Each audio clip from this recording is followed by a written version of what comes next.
Canta con nosotros. Escuchen reyes y príncipes, escuche toda la tierra, mi música y mi canción yo daré al Señor, de su justicia. Los que han estado con nosotros estudiando la palabra se han dado cuenta de que terminamos el libro de los Hechos de los Apóstoles y ahora vamos a terminar la carta que escribió el apóstol Pablo a los filipenses. Entonces, tenemos 28 capítulos en el libro de los Hechos y 4 capítulos en esta carta. Y así se aprende muchísimo cuando lo hacemos de manera sistemática. Vamos viendo tema tras tema dentro de la misma Biblia, nos va llevando a diferentes temas, ¿no? Dentro de una misma carta, por ejemplo. Pero bien, vamos a continuar. Vaya conmigo al capítulo 3. Abra su Biblia en electrónico, en el libro.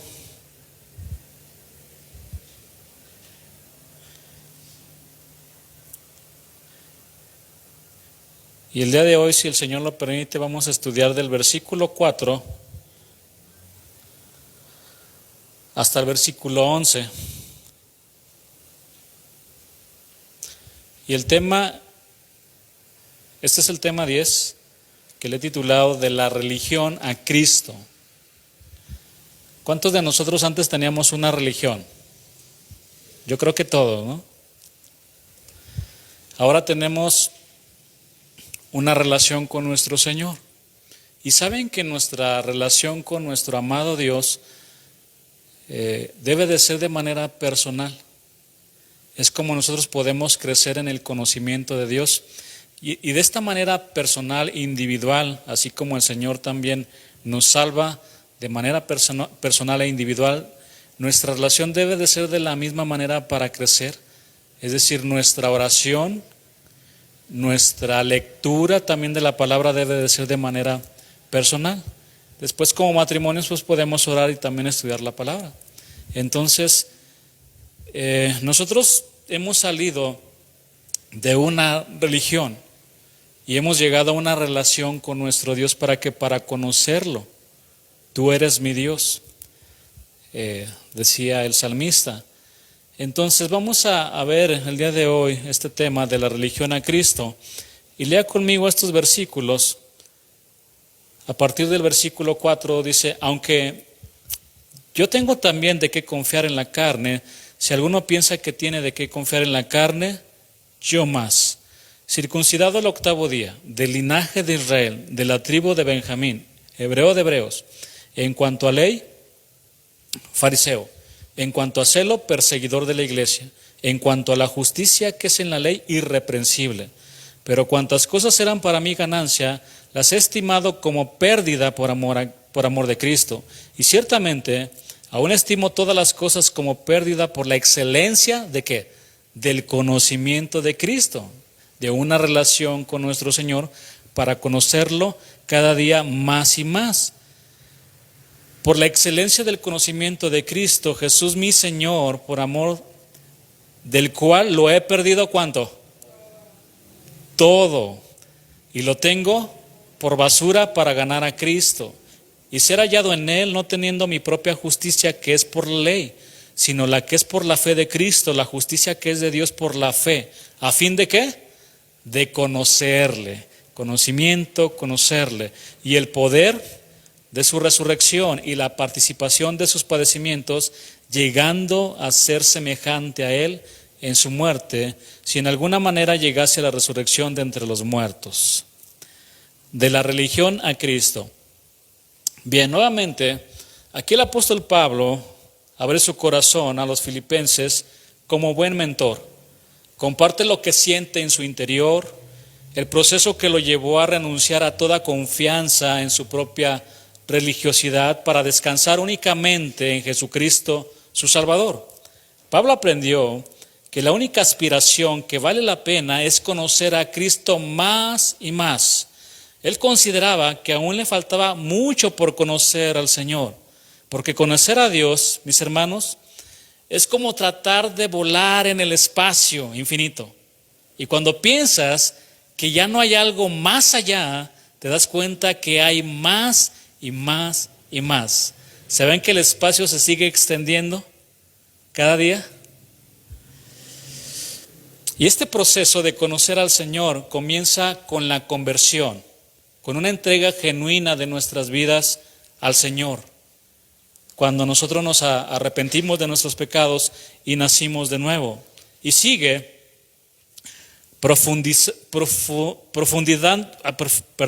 de manera profunda durante toda la vida. Nos seguimos metiendo cada día más y más a ese mar.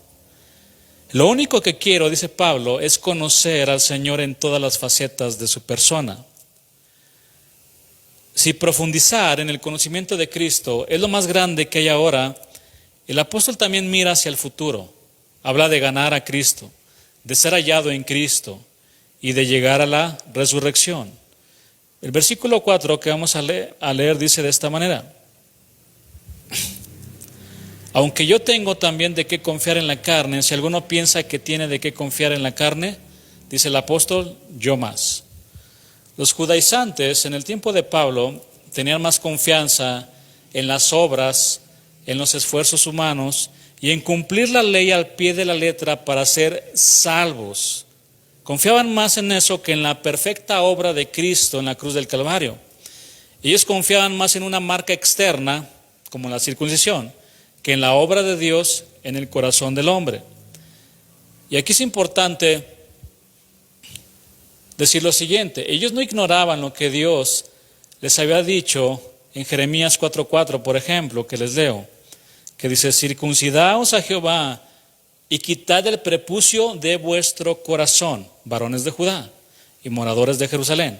No sea que mi ira salga como fuego y se encienda y no haya quien la apague por la maldad de vuestras obras. No ignoraban este versículo que se encuentra en la palabra, pero como no era suficiente, ellos trataban de alcanzar el favor de Dios con sus propias obras, guardando muchas veces mandamientos de hombres. Mis hermanos, nuestra entrega a Dios está escrita en nuestros corazones. Es más que una marca física, se trata de una vida nueva. Cristo nos hizo libres a través de una operación espiritual, una operación del corazón y no de una operación física. Dios quitó nuestra vieja naturaleza, nuestro corazón corrompido, y nos ha dado vida nueva. Así que la verdadera circuncisión es la del corazón. Es el nuevo nacimiento espiritual. La verdadera circuncisión es estar en Cristo, es estar unido a Cristo. Desde la posición de los judaizantes, el apóstol rebate sus presupuestos, refiriéndose a los méritos humanos de los que hacían alarde. Ellos estaban muy orgullosos de sus privilegios nacionales y despreciaban a Pablo cuando éste tenía los mismos, pero con mayores condiciones personales. Por eso, adoptando por un momento el mismo punto de vista judaizante, afirma que está en mejores condiciones que ellos para sentir la vanagloria de su condición personal, siempre desde el punto de vista humano. Aquellos podrían decir que Pablo no tenía los valores suyos y que por tal razón los despreciaba porque no podía jactarse de ellos. Sin embargo, el apóstol va a decirles que si quisiera, en lo que tanto estimaban, les sobraría materia para hacerlo. La segunda oración está expresada desde que los judaizantes pensaban de ellos mismos. Si alguno piensa que tiene de qué confiar en la carne, dice el apóstol Pablo, yo más. La argumentación no acepta como verdadero el pensamiento arrogante de los judaizantes, sino que lo propone como algo que ellos dicen de sí mismos.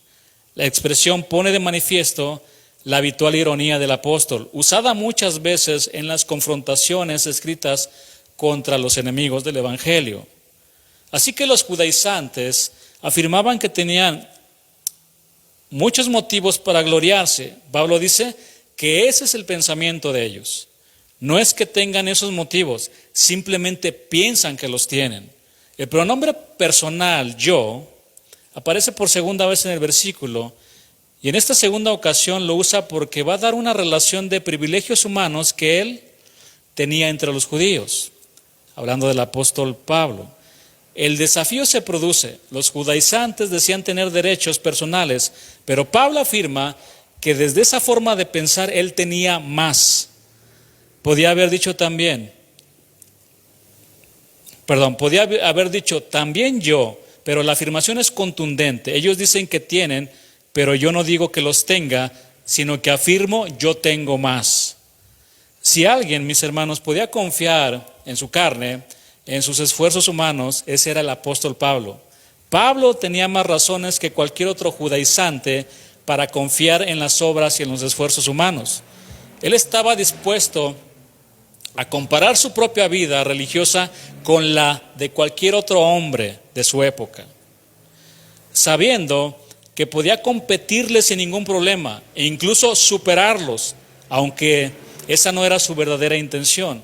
Todo lo contrario, su verdadera intención era mostrarles cómo las obras, los logros y los esfuerzos humanos son nada delante de la obra del sacrificio glorioso de nuestro Señor Jesús.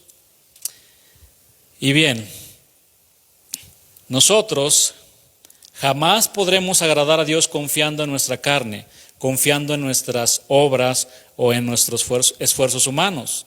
Nosotros, al igual que Pablo, creíamos que para ser salvos teníamos que cumplir con ciertos requisitos religiosos, ¿como cuáles? Me tengo que bautizar, tengo que hacer mi confirmación, tengo que ir a mi primera comunión, etcétera. ¿Cuántos de ustedes hicieron eso? Primera comunión, ¿qué más sigue? Santos óleos, eso no, ¿no, verdad? ¿Qué pasó, pastor? Aquí todavía estoy vivito y coleando, pastor. No, fíjese, no me eche la maldición de etcétera, ¿no? Bueno, no hemos llegado a eso todavía, ni vamos a llegar. Entonces, pensamos que a través de eso podíamos ser salvos, a través de ciertos requisitos religiosos. Bien, en el siguiente versículo el apóstol enumera 7 elementos de conducta en los cuales él confió antes de conocer al Señor y que constituían su propia religión. Si alguien podía haberse salvado por medio de la religión, era Saulo de Tarso. Pero vamos a ver aquí un poco del apóstol Pablo. Vamos al versículo 5 y versículo 6.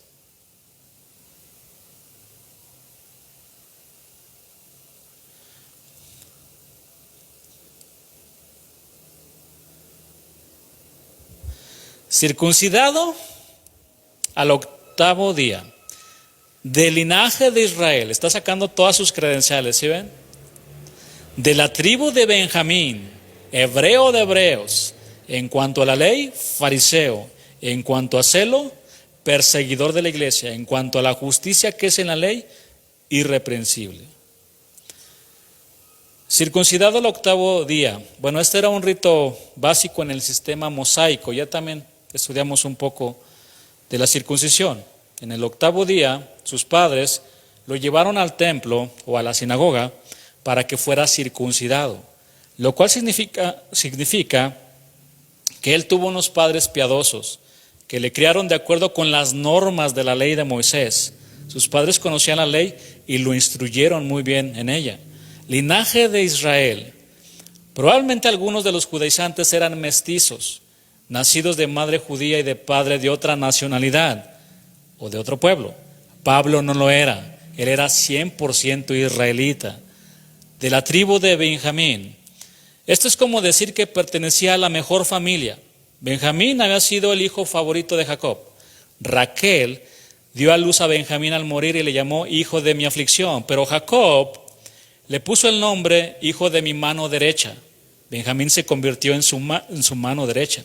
Vean las raíces del apóstol Pablo. Hebreo de hebreos, esto significa que era un líder.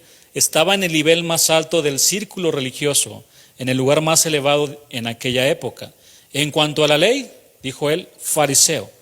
Y los fariseos pertenecían a un partido religioso político. Ellos creían y seguían los principios fundamentales de las Escrituras, se apegaban fuertemente a las Escrituras, lo cual significa que Pablo conocía muy bien que las Escrituras también, en cuanto a celo, perseguidor de la iglesia. Es decir, Pablo creía que cuando perseguía a la iglesia de Cristo, estaba haciendo la voluntad de Dios. Los otros fariseos se quedaron tranquilos cuando sacaron a los cristianos de Jerusalén, pero Pablo no estaba contento con eso y estaba decidido a perseguirlos y a erradicarlos por completo. Eso era precisamente su propósito cuando se encaminaba hacia Damasco en el día de su conversión. En cuanto a la justificación, que se basa en la ley, irreprochable, irreprensible. Observemos que él no dijo que estaba sin pecado o que era perfecto. Dijo que era irreprensible, que no tiene defecto o tacha que merezca reproche. Es decir, no lo podían señalar por un pecado externo, ejemplo, robar o matar. En Romanos 7:7, el apóstol Pablo nos cuenta su historia diciendo: pero yo no conocía el pecado sino por la ley, y tampoco conocería la codicia si la ley no dijera: no codiciarás. Pablo no se atribuyó una perfección exenta de pecado. Este mandamiento le mostraba a él su pecado. Ahora, si alguien quebranta el mandamiento no robarás, es obvio que el culpable deja evidencia del delito. Por ejemplo, las huellas digitales en el escenario del robo. Lo mismo podría decirse de un asesinato. La evidencia del asesinato es el mismo cuerpo que fue asesinado. Y es imposible cometer adulterio sin que alguien más lo sepa. Pero quizás podemos codiciar. Y ningún ser humano es tan sabio para conocer nuestro pensamiento de codicia. Si Pablo se hubiera mantenido callado, podríamos pensar que había alcanzado un estado de perfección impecable. Pero él mismo con mucha sinceridad dijo que no había llegado a ese estado. Pablo era sincero y desde el punto de vista de la ley era un santo. Tenía todo el derecho a decir: si alguno confía en sus esfuerzos humanos, yo más. Pablo era un hombre religioso como los judaizantes. Su vida estaba consagrada a las obras y a los esfuerzos humanos con la finalidad de ¿qué, hermanos? De agradar a Dios para ser salvo. Eso es lo que hace la religión. Son esfuerzos humanos para alcanzar el favor de Dios. Tengo que portarme bien, ¿verdad? Tengo que hacer todo lo que me dicen para ganarme la salvación. Pero la salvación no es por obras para que nadie se gloríe, es por fe. Vamos al versículo 7. Vaya conmigo aquí donde estamos, Filipenses 3:7.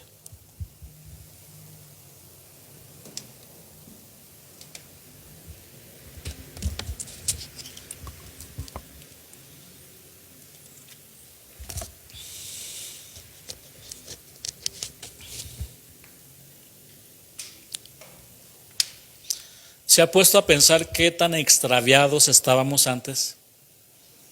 O sea, teníamos una religión, pero estábamos completamente extraviados. Íbamos cada domingo, posiblemente. Yo no iba cada domingo, ni eso hacía. Pero estábamos completamente extraviados. Nos decían: ahí está Dios, hay que hacer esto, hay que cumplir con esto. Pero aún así tampoco te decían: este es el camino para llegar a Dios, ¿no? O sea, a través de esto tú puedes ser salvo. Tampoco te lo explicaban. Estaban muy extraviados. El versículo 7 dice: pero cuantas cosas eran para mi ganancia, las he estimado como pérdida por amor de Cristo. En este versículo Pablo nos muestra que todos sus esfuerzos humanos, todos sus logros y todos sus puntos a favor ahora eran una pérdida después de que él se convirtió, porque eran nada comparados con el amor de Cristo. Pablo sabía que Cristo había tenido misericordia de él, que lo había amado de tal manera que se entregó en la cruz y que había derramado su sangre por él. Pablo no era capaz de describir con palabras humanas ese hermoso regalo de parte de Dios. Por tal motivo él escribió en la segunda carta a los Corintios, capítulo 9, versículo 15: gracias a Dios por su don inefable. Por su don que no se puede explicar, por ese regalo que no se puede explicar. hablando acerca de Jesucristo.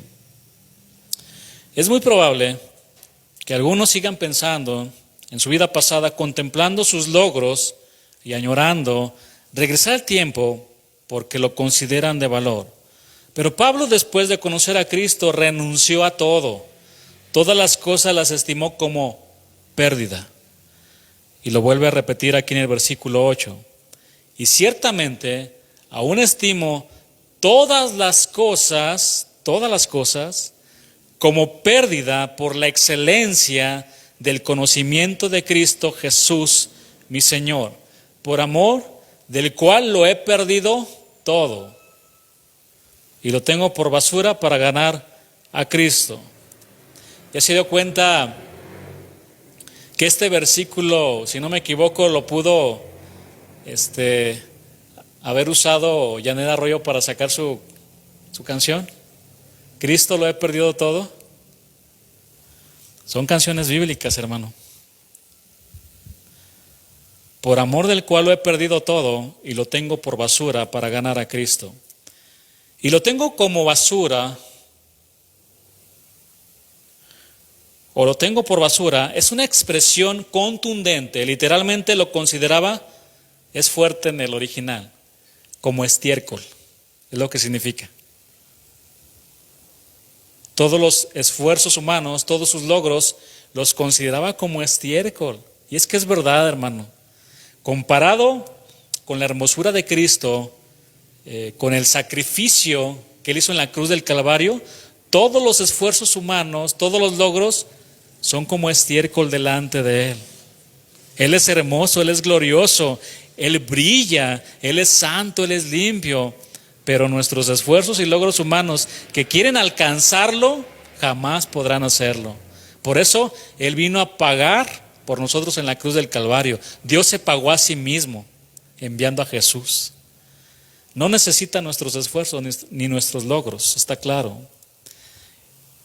Es una expresión contundente, literalmente lo consideraba como estiércol, excrementos, la basura de más baja condición.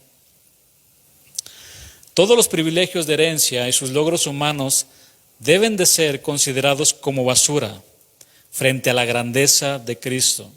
Pablo mismo escogió ser tratado como basura. ¿Quieren comprobarlo conmigo? Vaya conmigo a la primera carta a los Corintios, capítulo 4 y versículo 10, y después leemos el versículo 13.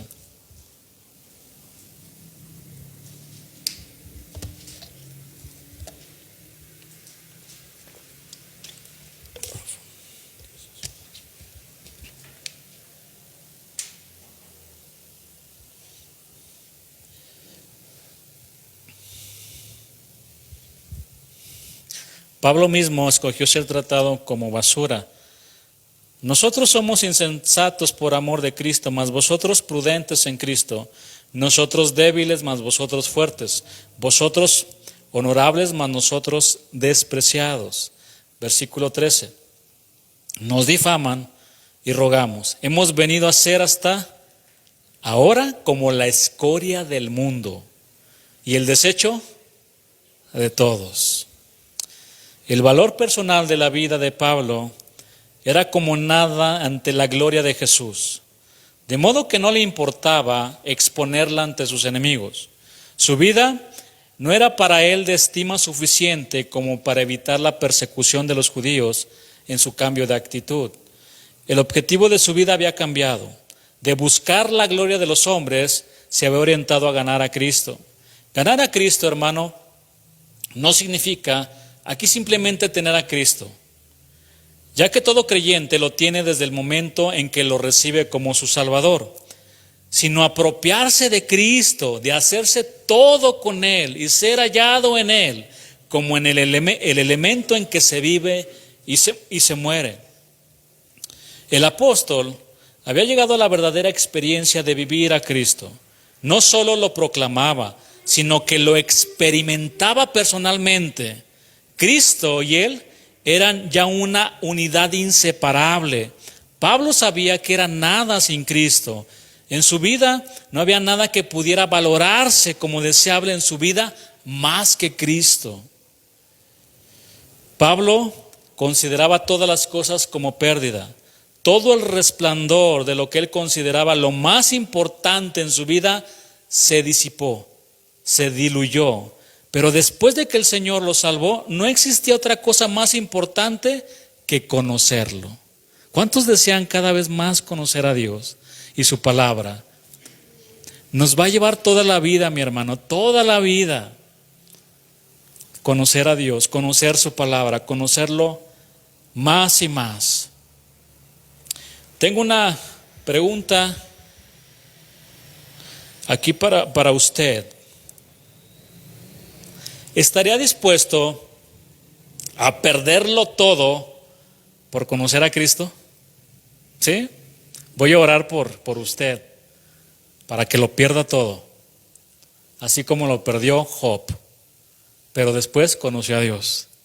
De oídas te había oído, de oídas te había oído, mas ahora mis ojos te ven.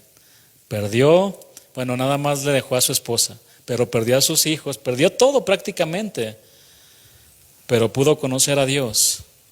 Miren, Jeremías 9:23 dice: así dijo Jehová, no se alabe el sabio en su sabiduría, ni en su valentía se alabe el valiente, ni el rico se alabe en sus riquezas, mas alabes en esto el que se hubiere de alabar, en entenderme, dice Dios, y en conocerme, que yo soy Jehová, que hago misericordia, juicio y justicia en la tierra, porque estas cosas quiero. ¿Cuáles son las cosas que Dios quiere? Que lo conozcamos, que lo podamos entender, dice Jehová.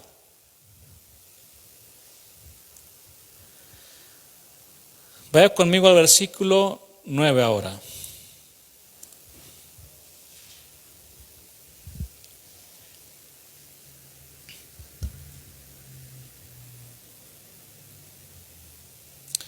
Y ser hallado en él, no teniendo mi propia justicia, que es por la ley, sino la que es por la fe de Cristo, la justicia que es de Dios por la fe. Para Pablo, su propia justicia era la de la ley, es decir, el guardar la ley. La frase mi propia justicia se refiere a una justicia legal, y Dios ya había declarado en Isaías 64:6 que toda nuestra justicia humana a la vista de Dios son como trapos de inmundicia. Pablo había renunciado a reclamar o a atribuirse algún mérito por toda su justicia propia. Cuando un pecador se acerca a Cristo, lo hace como en bancarrota, en una ruina total. No puede ofrecerle nada, no trae nada, viene con las manos vacías. Es lo que dice de cierta manera este versículo, la que es por la fe de Cristo. Ahora, la frase importante aquí es por la fe. Esa es la única forma en que usted puede obtener esa justicia. Usted no puede trabajar para conseguirla, tampoco la puede comprar, ni siquiera la puede robar. Simplemente tenemos que creer en Él, confiar en Él. Veamos ahora la frase, la justicia que es de Dios. Es la justicia que está disponible para el pecador, porque cuando Cristo murió en la cruz, quitó sus pecados y resucitó de los muertos para su justificación, para nuestra justificación. El mismo hecho de que Él nos amó y se entregó por nosotros es la declaración, dikaios en el griego, la declaración más asombrosa que jamás se haya hecho. Y como resultado, somos aceptados por el amado Hijo de Dios. Resumiendo lo dicho, Pablo confiaba en la justicia que es por la fe en Cristo y no en su propia justicia. Porque desde su propia justicia y perspectiva, él se encontraba más que justificado delante de Dios por sus obras, pero cuando se dio cuenta que todas sus obras eran como un trapo de inmundicia y vio al sol de justicia, su vida fue iluminada con la obra del perfecto sacrificio, el de Cristo. Alguien dijo lo siguiente: cuando me di cuenta que era imposible salvarme, no confiar en nuestra propia justicia. Pero cuando yo vi a Dios, me di cuenta de que era imposible perderme, es decir, confiar en la justicia de Dios por medio de Cristo. Cuando Dios nos muestra nuestra verdadera condición, nos damos cuenta de que nuestra propia justicia y todas las buenas obras que tenemos son trapos inmundos corrompidos por la lepra del pecado en nuestra vida. Es entonces cuando podemos admirar el amor, la gracia y la misericordia de nuestro amado Señor. Ahora siga conmigo al versículo 10. A fin de conocerle y el poder de su resurrección y la participación de sus padecimientos, llegando a ser semejante a él en su muerte. Pablo no se conformaba con saber que era justificado por la fe y salvo por gracia, ni tampoco con su posición en Cristo, sino que deseaba vivir a Cristo. El verbo que usa Pablo aquí para conocer expresa la idea de un conocimiento que se experimenta, pero también es algo que se observa, es decir, se echa de ver, dándose cuenta de algo. Además permite la acepción de averiguar, llegar a saber investigando. El condicionante de sentir aquello que se conoce está presente en el sentido del verbo, de manera que Dios conoce el corazón de los hombres y conoce a los suyos. Por el contrario, los impíos no conocen a Dios. El que llega a conocer a Dios se aparta de los ídolos.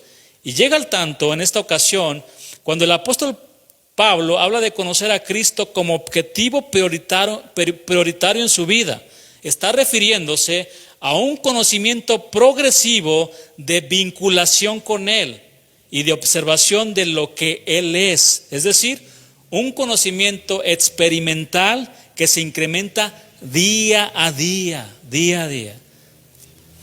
¿Ustedes han leído el libro de Apocalipsis? ¿Todo? ¿O nada más algunas partes? A ver, dígame un versículo del libro del Apocalipsis. La bestia, el dragón,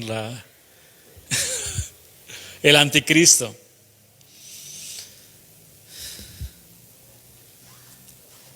Pero tengo contra ti una cosa, que has perdido tu primer amor. ¿Se acuerda de esa frase?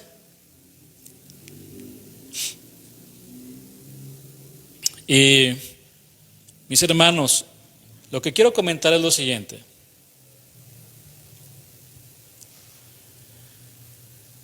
Conocer a Dios, amar a Dios, tiene que ser progresivo. Nuestro amor por Dios debe de ser cada vez más y más. No es como acordarme, es que perdí mi primer amor cuando yo me enamoré del Señor y me entregué al Señor. No. Nosotros tenemos que amarle más y más cada día. No quedarnos solamente en un recuerdo bonito de la vida cristiana, sino que esto tiene que ser progresivo. Amarlo más, conocerlo más y más y más. Es un conocimiento experimental y que cada uno tiene que hacerlo. Enamorarse más del Señor, conocerlo más. A fin de conocerle, un comentarista cristiano escribió lo siguiente: ellos me dicen que es un refinador, que Él limpia manchas, Él me ha lavado en su sangre preciosa y hasta ese grado yo le conozco. Ellos me dicen que Él cubre al desnudo, Él me ha cubierto con un manto de justicia y hasta ese grado yo le conozco. Ellos me dicen que Él quebranta y que Él quiebra las cadenas, Él ha liberado mi alma y por lo tanto yo le conozco. Ellos me dicen que Él es un rey y que Él reina sobre el pecado. Él sometió a mis enemigos debajo de sus pies y le conozco en ese carácter. Ellos me dicen que Él es un pastor. Yo le conozco, pues soy su oveja. Ellos me dicen que Él es una puerta y yo he entrado a través de Él y le conozco como la puerta. Ellos dicen que Él es comida. Mi espíritu se alimenta de Él, así como del pan del cielo, y por tanto yo le conozco como tal. Tenemos que conocer a Dios de manera personal. Este versículo que estamos leyendo contiene 3 experiencias acerca del conocimiento de Cristo. La primera experiencia en el conocimiento de Cristo es el poder de la resurrección. No se trata de un mero conocimiento intelectual, sino vivencial, se vive. El resucitado es poseedor del poder supremo que corresponde a Dios. El discurso post-pascual es un discurso de poder en el que Jesucristo advierte que todo poder en el cielo y en la tierra La certeza del poder de la resurrección de Cristo es fuente de continua esperanza para el cristiano. La segunda experiencia vinculada al conocimiento de Cristo es la participación de sus padecimientos. Participar en el sufrimiento al que Pablo alude condiciona la forma de soportarlos, no desde la esfera negativa del dolor, sino desde la bendita posición de ser testigos de Cristo, revelando al mundo la realidad de la vida del resucitado. Una tercera experiencia que se alcanza en el conocimiento de Cristo es llegar a ser semejante a Él en su muerte. La experiencia suprema de la identificación con Cristo en su muerte implica estar muerto al pecado. ¿Cuántos ya están muertos al pecado? ¿Sí? ¿Ya están completamente muertos al pecado? Muerte y resurrección abren el camino a una nueva vida. La unión vital con Cristo implica que la experiencia del Señor se refleje ¿en dónde? En el creyente. Sufrir con Cristo, estar crucificados con Él, estar muertos con Él, estar sepultados con Él, vivificados con Él, coherederos con Él, sentados con Él en su trono, reinando con Él, es conocer a Cristo y estar unido a Él para siempre, hermano. Vamos al último versículo. Filipenses 3:11. Si en alguna manera llegase a la resurrección de entre los muertos, el párrafo concluye con una posibilidad, si en alguna manera llegase a la resurrección de entre los muertos. La culminación de la carrera cristiana se alcanza en la resurrección entre los muertos. El apóstol hace una alusión a una resurrección parcial. No es la resurrección de todos los muertos, sino de entre los muertos. O si se prefiere mejor, una resurrección limitada, no general.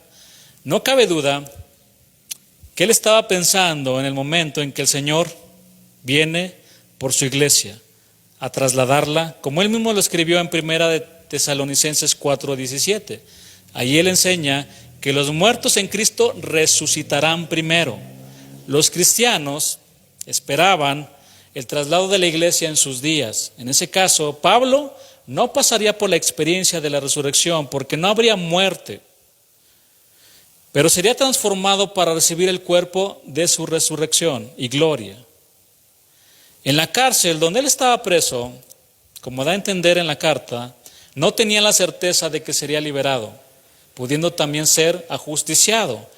Lo que debe entenderse claramente es que Pablo no tenía duda alguna de que alcanzaría la resurrección entre los muertos. Caso contrario sería dudar de su salvación. Hermano, si usted ha sido salvo por gracia, por medio de la fe, usted tiene una nueva motivación, un nuevo propósito en la vida, el cual es conocer y ser como Cristo. No debe existir algo más importante para la vida de los redimidos. El apóstol disipó esa noción de que el ser salvo por la fe quería decir que uno puede, espiritualmente hablando, sentarse, imagínense, en una mecedora y permanecer ahí durante todo el camino hacia el cielo. No se trata de esto que acabo de decir, se trata de una vida dinámica en conocer a nuestro Salvador. Mi hermano, ¿qué va a hacer usted con Cristo, quien murió por usted? Observemos la frase de Pablo, a fin de conocerle. Hacia el final de su vida, el apóstol tenía la ambición de conocer más y más a su Salvador. Hay algunas personas que dan la impresión de que ya lo conocen todo, de que ya lo saben todo, que ya han llegado a un punto en el que ya no necesitan aprender más y lo único que hacen es darle brillo a su aureola cada mañana y se alistan para despegar en cualquier instante, se la pasan ahí, dándole brillo nada más. Sin embargo, Pablo, un hombre que conocía la palabra del Señor, uno de los misioneros más importantes de todos los tiempos, dijo al final de su vida, yo anhelo seguir conociendo a Cristo y el poder de su resurrección. ¿Usted también anhela eso? Conocerlo cada vez más y más. Y este conocimiento, mis hermanos, Claro, es parte de congregarnos y de escuchar la palabra los miércoles, los domingos, en las reuniones de mujeres, de matrimonios. Claro, pero no está limitado a eso. Está en tener nuestra relación personal con nuestro Señor. De tomar la Biblia y decirle: Señor, háblame a través de tu palabra. De tomar un diccionario, de tomar un comentario y poder profundizar más en conocer a nuestro amado Señor. Amén. Entonces, pues vamos a darle gracias a Dios por su palabra. Gracias porque nosotros hemos salido de una religión y hemos entrado a una relación personal con nuestro amado Dios. Todos los días. Dios es omnipresente. Él está ahí con usted cuando está platicando, está orando en su casa, cuando va en el camión, cuando va a su trabajo, en todo tiempo. Es una relación personal con nuestro amado Salvador, a fin de conocerle,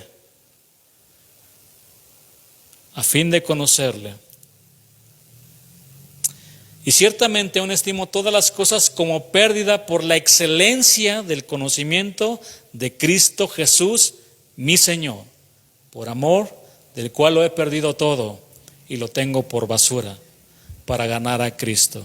Que esa sea nuestra oración todos los días. Conocerlo más y más, aunque perdamos todo, por amor a Él. Vamos a darle gracias. Vamos a... Yo cantaré a Jehová, un cántico nuevo cantaré al Señor. Eternamente mi corazón le bendecirá por siempre. Cantaré a Jehová, un cántico nuevo cantaré al Señor. Eternamente mi corazón me bendecirá su alabanza. Yo cantaré a Jehová, un cántico nuevo.